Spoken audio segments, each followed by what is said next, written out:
Hey guys, it's Leanne. So welcome to my YouTube channel if you're new here. If you're not new, then welcome back. So today's Foundation Friday, I'm going to be reviewing the Ordinary Coverage Foundation High Coverage. So there's also a lightweight serum formula, which I haven't actually tried, but I've got them both in the same colour. But today I've tried this one, which is the high coverage one. So if you want to hear my thoughts on this foundation, then keep on watching. Please subscribe, and I will leave my Instagram on screen somewhere. So yeah, we'll just jump right in now to this Foundation Friday review of the Ordinary Foundation.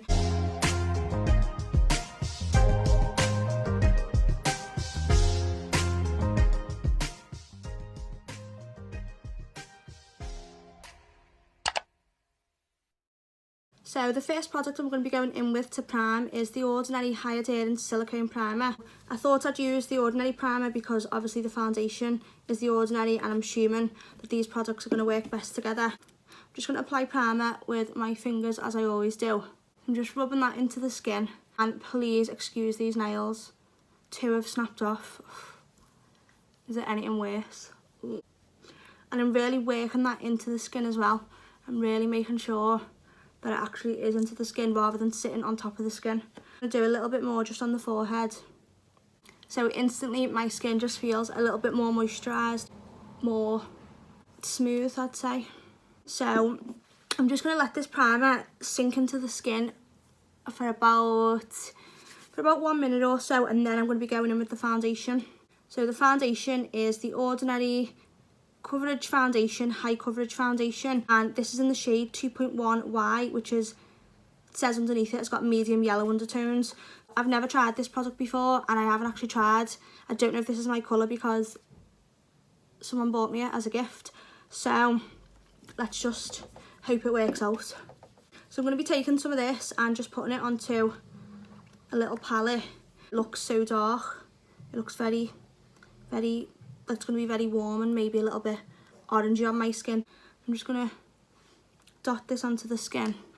It's quite runny considering it's a high coverage foundation. So I'm going to be blending this in with the Morphe M6 brush. So it's just a flat brush. Yep, definitely not my shade. But when this is all on the face, somehow we'll make it work. Now I know that does look very orange, but obviously it was a gift. I've never used it before, so we'll just make the best of it anyway, because apparently this is such a popular foundation. And also I've done a little poll on my Instagram of which foundation to review, and this one was by far what everyone wanted me to review. So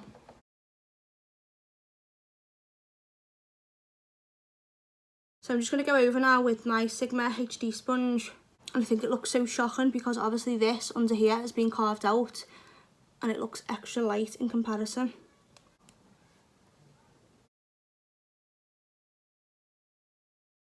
But so far in terms of coverage, actually, that's one thing we haven't even commented on, because obviously I'm just blown away by how much darker it is than my skin. It does seem to be quite good coverage, but I would not do 1 layer, definitely always do 2 layers. I've got a little bit more left, so I'm just going to go over the forehead with this. So same again, just once over. And this is just to make sure that there's no brush hair strokes in the foundation, because that's what sometimes happens when you apply with a brush. So I feel like this foundation up to now is not actually making my pores exaggerated or any worse than any other foundation. That's one tick for it. It's definitely covered redness around the nose very well, and I haven't really put 2 layers here, I've only done 1, so that's another bonus. But yeah, it's such a shame about the colour, because it's hard to focus on other good qualities when my face looks like this.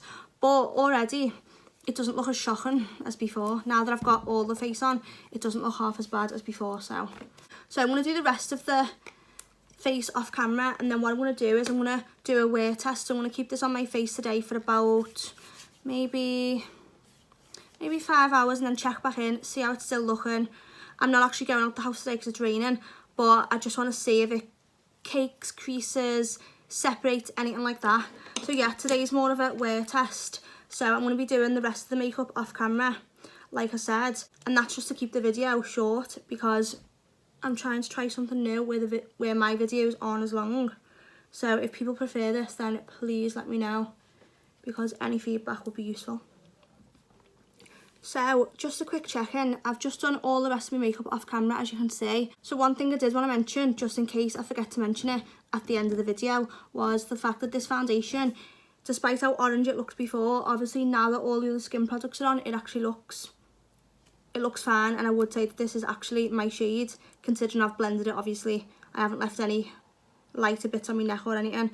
So yeah, I'd definitely say it oxidises straight away, but then somehow I wouldn't say that looks too orange for my skin tone, or I'd say that looks quite fine. So yeah, that's one point. And then another point is this foundation doesn't sit in any lines or create any lines. Like some foundations, some of the ones I've tried recently, I've definitely been sitting in fine lines, especially on the forehead and in this little like frown line here. So yeah, this foundation doesn't do that. So that's also a bonus for people with more mature skin. So I'm just checking in now, as I said I would earlier. So I'm just gonna take a little look at the makeup and give you a little update. So as I was saying earlier, I feel like on the forehead, it's definitely not sat in any wrinkles. It feels matte to the touch, and that's a good thing because I haven't actually set the forehead with any powder. So if someone had really oily skin, which I don't have, by the way, I have combination skin, but if someone did have oily skin, I feel like this would actually be a very, very good foundation for oily skin and also for more mature skin. So would I recommend this foundation? Yes, I 100% would. The price point is amazing. I know it's definitely a drugstore foundation in my opinion for the price, and also all the other benefits, like the skin just looks very in the middle of matte and in the middle of like dewy. So it's very, in my opinion, it's a very in the middle foundation, not too matte as in not too drying, and not too dewy as in making people's skin look shiny. So it's worked out quite well on my skin. So yeah, I definitely would recommend this, and I feel like I could continue, like if I weren't going to be going to bed soon, I just feel like comfortable leaving this on all day, going out, being in different weathers. It so far is not, it hasn't got one bit of cake in, especially around the nose, where I normally always with many foundations get cake in. For the price point, it's definitely worth giving it a try. And side note, The Ordinary is also cruelty free, and I think some of the products are vegan. So thank you so much for watching. I hope everyone enjoyed, and I hope everyone's now more informed on this foundation. So far, I love this foundation. I really, really love it. It's definitely going to be my new go-to. I don't know why I've never used it before. I've had it for about 6 months. Don't know why I've never ever used it before, but yeah, everyone's been raving about it, and rightly so. And I think I've mentioned in the video, it's definitely going to be a good foundation for a more mature skin that does have some fine lines and wrinkles, because this foundation does not sit in them lines at all, and that's without powder. But as you've seen in the tutorial, I did use the Ordinary primer with it, so maybe that could be, if you're going to purchase this foundation, then maybe purchase the primer with it, because they seem to really work very well. So yeah, thank you so much for watching. Don't forget to subscribe and turn on the notification bell, and I will see you in the next tutorial.